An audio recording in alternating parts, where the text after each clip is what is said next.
जय सिया राम दोस्तों आज हम 3 घटनाएं आपके सामने रखने जा रहे हैं और उनको रखने का उद्देश्य केवल आपके सामने इतना है कि आप बिल्कुल निष्पक्ष होकर अपना विचार उस घटना पर दे सकें।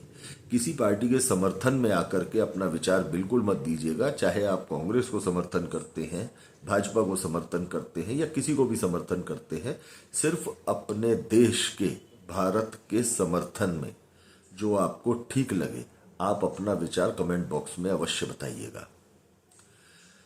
दोस्तों पहली घटना तो ये है कि दिल्ली में सीजेपी के जो सौरभ दास जी हैं वो स्कूलों के निरीक्षण, यानी उत्तर प्रदेश में भी और जगह जगह मध्य प्रदेश में भी ये लोग स्कूलों में जा करके निरीक्षण कर रहे हैं और उन स्कूलों से जुड़ी हुई कमियों को लेकर के वीडियो बना करके और ये सरकार की बकिया उधेड़ने में लगे हुए हैं और कोशिश ये कर रहे हैं कि बच्चे भी इनके साथ आंदोलन में उतरे।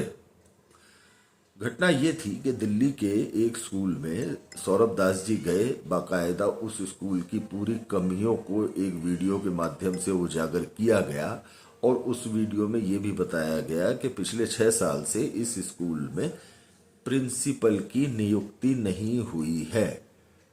तो वो वीडियो सोशल मीडिया पर उनके द्वारा डाल दिया गया। थोड़ी देर, कुछ समय के बाद वो वीडियो ऑटोमेटिकली डिलीट कर दिया गया। उसमें हमारे देश के लोगों ने, सोशल मीडिया को यूज करने वालों ने, वीडियो को देखा जिन लोगों ने, उन लोगों ने इस बात को सौरभ दास जी के लिए बोला और केजरीवाल जी को टैग किया कि ये नियुक्ति केजरीवाल साहब के समय से लंबित है, जवाब दिया जाए क्यों। तो इस तरह की जब उस स्कूल से जुड़ी और केजरीवाल जी के साथ उसका संबंध निकला तो वो वीडियो डिलीट कर दिया गया। इस पर आपका क्या विचार है अवश्य बताइएगा, बिना किसी राजनीतिक दल के समर्थन के। दूसरी घटना है दोस्तों, तमिलनाडु में थलापति विजय जी की सरकार है और वो कांग्रेस के समर्थन की सरकार है। दिल्ली में हम सब ने देखा कि कांग्रेस ने सीजेपी प्रोटेस्ट का भरपूर समर्थन किया और छात्रों के लिए आवाज उठाई। अब उन्हीं के समर्थन की सरकार तमिलनाडु के अंदर विजय जी एक आदेश, एक सर्कुलर लागू करते हैं कि उनके राज्य के किसी भी स्कूल के बच्चे को किसी प्रोटेस्ट में शामिल नहीं किया जा सकेगा। वहां वो इस तरह का कोई भी प्रोटेस्ट नहीं चाहते हैं और अपने बच्चों को, अपने स्कूल के बच्चों को, विद्यार्थियों को उसमें शामिल नहीं होने देंगे और अगर इसका कोई उल्लंघन करता है तो उसे उनके आदेश का उल्लंघन माना जाएगा। इस विषय पर आपके, इस घटना पर आपके क्या विचार हैं।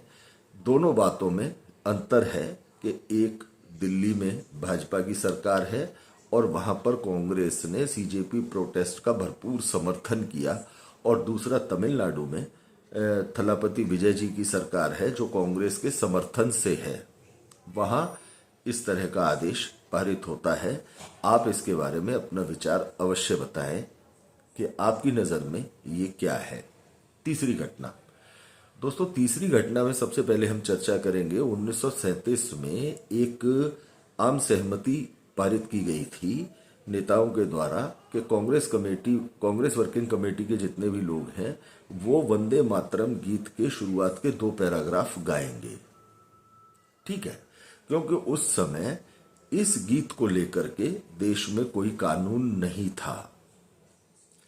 भारत की वर्तमान स्थिति को देखते हुए और इससे जुड़ा एक कानून देश में बना दिया गया। आज भी कांग्रेस के लोग यदि ये कहते हैं कि हम 1937 वाले अपने सहमति पर कायम रहेंगे और इस गीत के केवल 2 ही पैराग्राफ गाएंगे, तो ये आपकी नजर में कितना सही है। और दूसरी बात, जरा विचार कीजिए कि मुस्लिम लोगों के द्वारा ये कहा जाए कि वंदे मातरम हम गीत नहीं गा सकते क्योंकि इससे हमारे धार्मिक मान्यताओं को ठेस पहुंचती है, तो एक बातचीत, ये एक अलग मुद्दा बन जाता है कि उनकी धार्मिक मान्यताएं इस गीत से डिस्टर्ब होती हैं, या इस मुद्दे पर एक अलग बात है, क्योंकि हम इसके विषय में चर्चा में नहीं जाना चाहते। लेकिन कांग्रेस के लोग जो हिंदू होने का दावा करते हैं और हिंदुस्तान में लंबे समय से सत्ता में रहे हैं, अगर वो इस तरह की बातें बोलते हैं कि हम केवल वंदे मातरम गीत के 2 ही पैराग्राफ गाएंगे, तो ये आपकी नज़र में कितना ठीक है और कितना गलत है। इन तीनों घटनाओं पर आप अपने विचार दीजिए, बिना किसी राजनीतिक दल के समर्थन के, सिर्फ खुद को एक भारतीय नागरिक के स्थान पर रखकर। अगले वीडियो में आपके सामने उपस्थित होंगे किसी अन्य विचार के साथ। जय हिंद दोस्तों।